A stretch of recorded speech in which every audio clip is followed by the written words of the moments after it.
A couple of years back, Square Enix decided to relaunch the Star Ocean series in the form of remakes. The first game in the series got a Switch and PS4 remake release called Star Ocean First Departure, but I don't know what it is from the Japanese and just using the first letter of the words rather than just the whole word in the title. Remember the reselection of F? Who is F anyway? Anyway, the game seemed to be received well since they continued the main series with Star Ocean 6 in 2022, and now come the remake of what many said to be the best Star Ocean ever made, Star Ocean 2: The Second Story. The story of Star Ocean 2 takes place on an undeveloped planet of Expel, where a strange phenomenon has been happening recently after a meteorite called the Sorcery Globe crashes into the planet. There has been increasing number of monsters and other bad stuff. One day, while Rena was out chilling in the forest, one of these monsters suddenly attacked her, and just as her was about to get punched in the face, a mysterious boy named Claude showed up to save her. Claude, who is a Pan-Galactic Federation officer, accidentally got teleported there from another portal while investigating the planet of Melokenia with his crew. With little to no effort, he defeated the monster. I mean, literally, he just shoot it with a high-tech space gun. Rena saw this and got confused, mistaking the gun for a sword of light from the legend. After some convincing, refusing, and convincing again, Claude agreed to travel with Rena to investigate the Sorcery Grove, hoping to find clue on how to go back home. Since there's a two playable character, and on my first run, I play as Claude, I am more than happy to play it again, but this time from Rena's perspective. Honestly, I was expecting most of the game to be the same as the PSP version, but wow, was I wrong.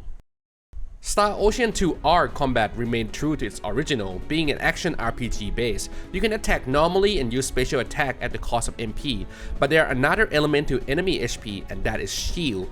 While you can still do some damage to the enemy while their shield is still on, if you manage to break it, the enemy enter a break state that allows you to inflict more damage. This is even more effective if you can break the shield of the enemy leader, resulting in chain break that render the entire enemy party open to attack. While regular attack already reduce enemy shield, there are some attacks that do more damage to the shield, and some that do more to HP. The party size in Star Ocean 2 is full, and you can switch control between them live during battle. Just like other games in the action RPG genre, the other party members are controlled by a very basic AI that still haunt me since the day I was playing the PSP version. However, to my surprise, it wasn't as bad as I remember. Either that or they actually improve it. However, the commands you can give them are still very generic and straightforward. You have one that tell them to attack and use all of their MP, and one that reserve their action. Apart from those two, you can tell them to protect allies or run away. The runaway command is quite useless as the AI will just run around and do nothing. I wish it were more like run away and start casting spell or something like that, but other commands are fine. Additionally, for some reason, there are in-combat only commands as well, such as interrupting enemy spell, but honestly, they are not reliable as I usually end up doing it myself. Oh, by the way, doing this is extremely important because even if you play on the easiest difficulty, Mage spell can either one-shot you or leave you at 10 HP. One of the biggest problems with Star Ocean games to me is that the combat feel extremely rigid and stiff in the beginnings. The game is designed for you to level up and unlock more moves that you can chain together for more unique experience. In this remake, while this problem still exists, it has been dealt nicely with addition of the new mechanic called Assault Action that allow you to summon a guest character from other Star Ocean games. While this makes zero sense in the story, I just don't really care because it's pretty awesome. I mean, check out this Assault Attack by Leticia from Star Ocean 6.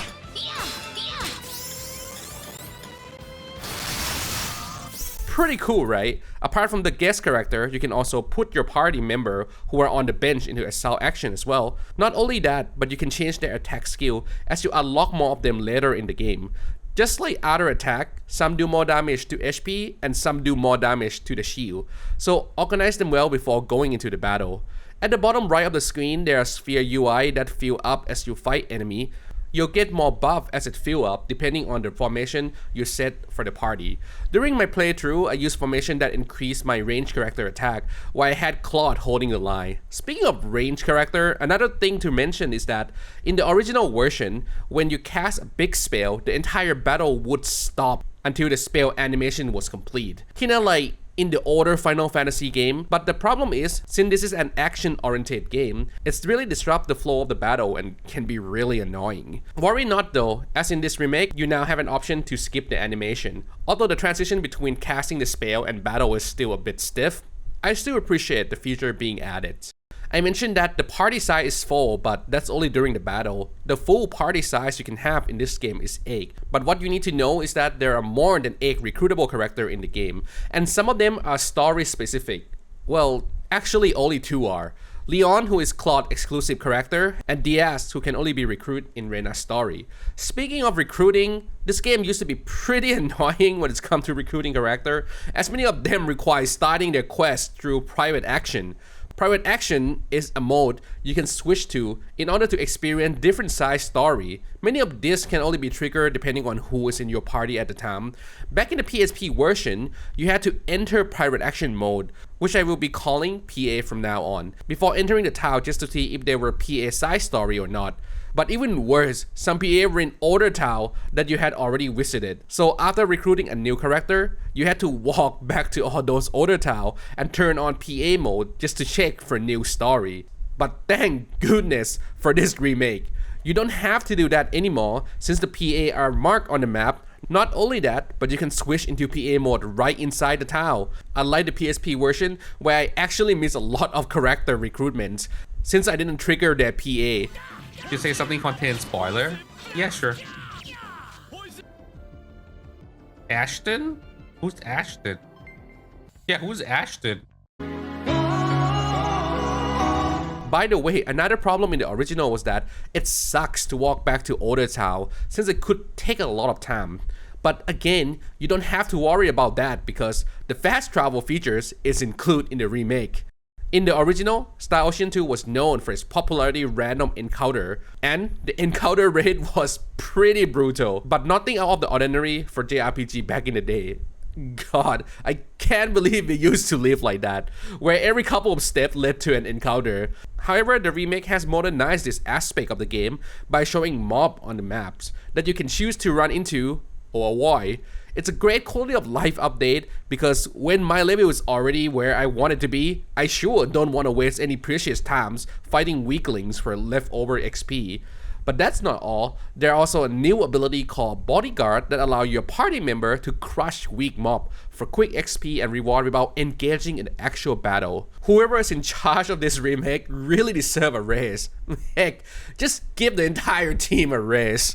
Oh, and if you're wondering about the encounter rate manipulation ability, it's still in the game. So you can crank that number up and watch your party auto farm the XP or reduce it and walk around freely. Talking about ability, which are called specialty in this game, they're likely the main selling point because there are just so many of them. And they allow you to do all sort of things if you choose to upgrade them. For example, I can do stuff like cooking, making weapon, and adding ability to the weapons. Oh, is that too ordinary for you? What about pickpocketing, where I can steal from pretty much anyone in town, including your own party member? And why not play some instrument while doing everyday tasks, as it can buff item creation rate and give you buff in battle as well? Still not interesting? How about literally breaking the game by creating a broken item? And I'm not kidding, the game even warns you that using this ability will break the game. And while you're at it, why not replicate any item you want, including that super rare sword with a magic camera and theme? Oh, I should warn you about something. If you use ability to create broken item, or if you start stealing, there are chances that your party member might start disliking you, which can affect the ending you'll get. So think twice before using those abilities. I'm just messing with you. You can just cook up this jelly thing and force fed them down your friend's throat to prevent friendship level from dropping when stealing. Man, am I playing Skyrim right now or what? Since I talked about using Bodyguard to farm EXP earlier, let's discuss another great mechanic for farming EXP. If you're able to lure a mob close to each other, a red light will show up linking them. Entering the battle, then trigger a chain battle, fighting one battle right after another. The more chain you build up, the more EXP and reward you can get. The max chain is 5, but that's already more than enough to level up fast, so that you can dive back into enjoying the story. Honestly, if you're really utilizing your resource, you don't even have to grind in this game. There are a lot you can do. First, check your inventory, maybe you have some skill book you can use. By the way, many skill in this game also give stat, so don't forget to use them. How about those goodie box? If you happen to pick them up, open them for a chance to score a late game weapon right off the bat. And if you don't have the goodie box, you can just go around and start stealing them, or even make them from magic clay where you can purchase at a regular store in town. What about using some of those fishes you caught earlier and turning them in for a useful item? Oh, and if you just do things, don't forget to check your challenge page to claim many rewards like skill point and battle skill point to upgrade your character. You can even unlock a new assault guest member there, along with many other great items. Honestly, I probably have to be here all day to tell you how to progress without actually leveling in this game. There are just so many things you can do. My point is, don't forget to check your inventory and utilize your skill, because it's super awesome. Oh, one thing to note, before going nuts on upgrading skill though, there's something called talents in this game that is specific to each character. Some characters have talent or trait that help them perform a certain action better. For example, nimble fingers, increasing your pocket success rate, or sense of taste, allowing a higher chance of success while cooking. But it's good to note that while other character talents are randomized when they join your party, Claude and Reyna talents are randomized at the start of the game. So if there's any specific talent you want on them, feel free to save scum away. I highly recommended Nimble Finger though, to improve your steal success rate, as it makes the game way more fun. And with all that, I have to give it a 4 out of 5 in gameplay category. While there are much to praise about the game mechanic when it's come to the story of Star Ocean 2, it is not its strong suit. The game does have a basic story structure, as I mentioned earlier that the main objective is being to investigate the Saucerly Grove. To reach there, you need to pass through many towns, each with its mini story. For example, there's this one town where Reyna get kidnapped and another has a tournament arc. Generally, Star Ocean 2 story is about going somewhere and encounter some stuff along the way. Kinda like watching anime with the Monster of the Week format. Additionally, it has this trope that I personally really dislike in JRPG, which is sending the player somewhere, then saying they can't go there until they do something else first. This happened way too much in this game, but it's understandable as this was a common narrative trick to make the game longer. However, where the game really falls short is in its character development, especially for Claude and Reyna, the two main characters. Both of them do have interesting backstory and personality that could tie more into the story. For example, Claude being an Earthian who never saw a real tree before, but this detail doesn't link to the story at all after he mentioned it. Another instance is where Diaz mentioned that Claude looked very lonely, hinting that he's the only developed civilization characters strand on Expel, yet there are no continuation of the story regarding this detail. Some of my friends mentioned that it's an older game with an old style writing, but I reject this idea. Star Ocean 2 originally released in 1998, and other titles with great stories such as Final Fantasy VII were released in 1997, and Metal Gear Solid in 1998. What's really missing that could make the story much better is linking character development with the main story. That's an important key part missing in Star Ocean 2. Characters just move from place to place and suddenly develop. I'm not kidding, to this day, I still think the scene where Claude tells Reyna that he's finally accept that he is the warrior from the legend is a very weak payoff, since there's no memorable scene or story detail building up to that point. He just say that because it's close to the end game. Reyna's story mainly revolves around searching for who she is, as she's clearly of a different race than the people of Expel, with the whole long ear and everything. We see her mention this earlier, which is a great start to her story, but again, there's no middle. We don't see her struggle with the search or any sort of conflict regarding it. Just like Claude, we get the answer of who she really is later in the game, but it feels unsatisfied due to the lack of build-up. The optional recruitment party, while a cool idea, is a double-edged sword. Since the developer don't know who will be in the party, they can write meaningful dialogue rooted in each character personality. For example, when Diaz mentioned that Claus is just like him, feeling all alone, it would be great to see these two have a meaningful interaction about this aspect. However, since the developers have no idea if you're going to recruit Diaz or not, they can't really create that dialogue. But honestly, even characters like Claude and Reyna, who both technically are alone in the world they're not originally from, could have meaningful interaction. It would be great to have a scene where these two have a meaningful discussion, considering both of them have similar consumptions but different outlook. While Claude feels alone, Reyna doesn't, because she grown up to appreciate people around her, despite them not being of the same origin. And what about other character, you ask? Well, most of their dialogue, I kid you not, is about them trying to hook up with a man. I say like 70% of the time. That's all they talk about.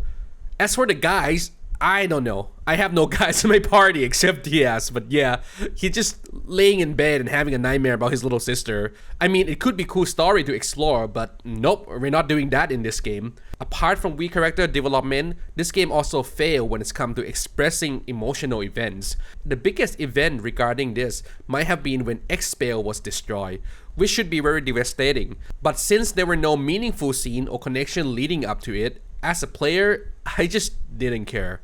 But even worse, the character don't seem to be that angry or sad about the event. And yes, I'm talking about after they learn about it, cause since they didn't know about it in the beginning. I mean, his persists after learning about the death of the entire planet, including her father. Expel is no more. It vanished without a trace, following the collision with Energy Need. So my dad's gone too? I'm sorry to say this, but yes. What's the point? You want me to fight the 10 wise men when my dad's gone already? It's almost sound like she's just surprised with no anger or sadness involved. But at least she said something, I guess. Some characters don't even make any comment about it. And no, this isn't because of the optional recruitments, because Star Ocean 2 did well when it comes to deploying a lot of generic remarks that any character can say and still make sense. For example, what the heck are you guys talking about? pretty much any character could say this line, and it would still make sense, right? They did this with so many scenes, allowing characters to say generic stuff so they wouldn't have to worry about who is in your party. It's a pretty good design and does help make the dialogue more lively. So in this scene, where many characters in the party just don't say anything, is just weird. It's almost like their DLC character, even though DLC doesn't even exist yet at this time. So, with the protagonist's story being treated so poorly, it's no surprise that the antagonists are as well. The sad thing is, just like the heroes, they do have the potential for an interesting story if treated right. Take Gabriel, or originally Dr. Lantis, who was tasked to create the biological weapons known as the 10 Wise Men. He was assigned this task by the Need government 4 billion years ago to end the war between the Needians and their opponents. However, this backfired as there are people who oppose the idea of creating a biological weapons among the Needians, and they joined forces against Need because of it. During one of the attacks, Dr. Lantis' daughter named Philia was killed, which made him really mad.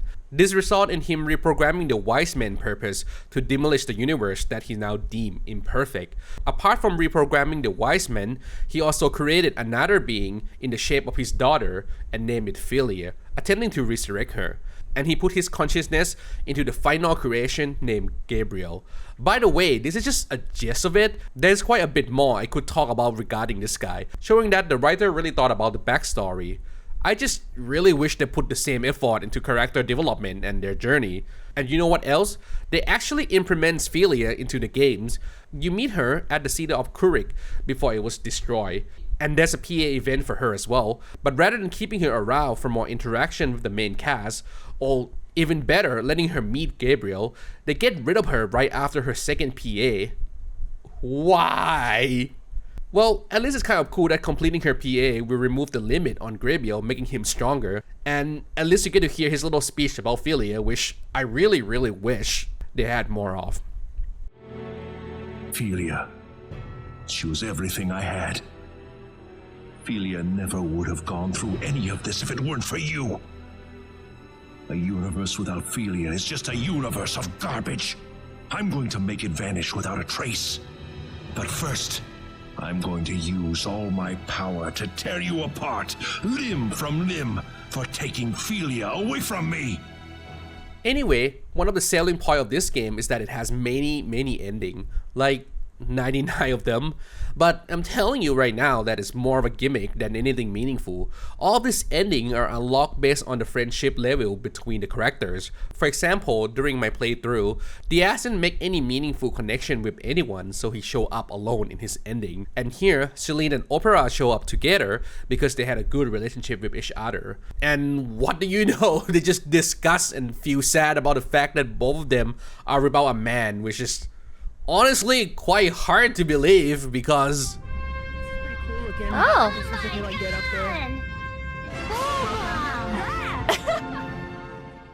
anywho, 2.5 stars for me for the story. Star Ocean 2R replaced the pre-rendered 3D environment with a full 3D one, accompanied by beautiful lighting. They sharpened the 2D sprite a bit, but keep them mostly the same. The contrasting style blend well, as in other titles like Octopath Traveler, becoming a go-to style for a mid-budget level game published by Square Enix nowadays. However, due to the constraint of the old game method, some scene with more extreme camera angle can look really weird. Like, check out this guy, pretty much lying flat on the bed. But when it works, it looked really beautiful and add a new sense of exploration for the players. Even I, who have played the game once, am really enjoying exploring every new town. The sprite and particle effect during battle are also wonderfully handled and look amazing. Additionally, the UI design and character portrait deserve praise as well, as they contribute greatly to the game's modernized look. When it's come to music, I really enjoy it in the PSP version. And in this version, you can switch between the original and the remastered version. As for voice actings, well, it's a mixed bag. The Japanese version get newly cast voices, but the English voice acting remain the same as the old one. When characters talk about daily stuffs, it's fine, but when it's come to delivering something more emotional, something definitely feel missing, partly due to the writing. Ophelia is gone. She's completely disappeared from me. She won't be sad any longer.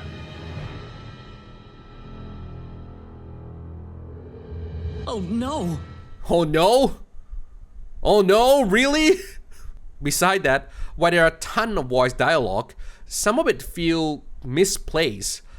Additionally, like other old games, you might get really annoyed after hearing your party member yelling out their attack for the 700th times. It would be nice to have more variation in their tones or other dialogue to mix it up a bit, but I still think it's a solid 3.5 star for me when it's come to the art category. Now, despite my complaint about the story, the visual and quality of life upgrades really carry the entire experience. I say this should be the golden standard for all modern JRPG remakes if Square Enix plan to do more of them, which I'm sure they do.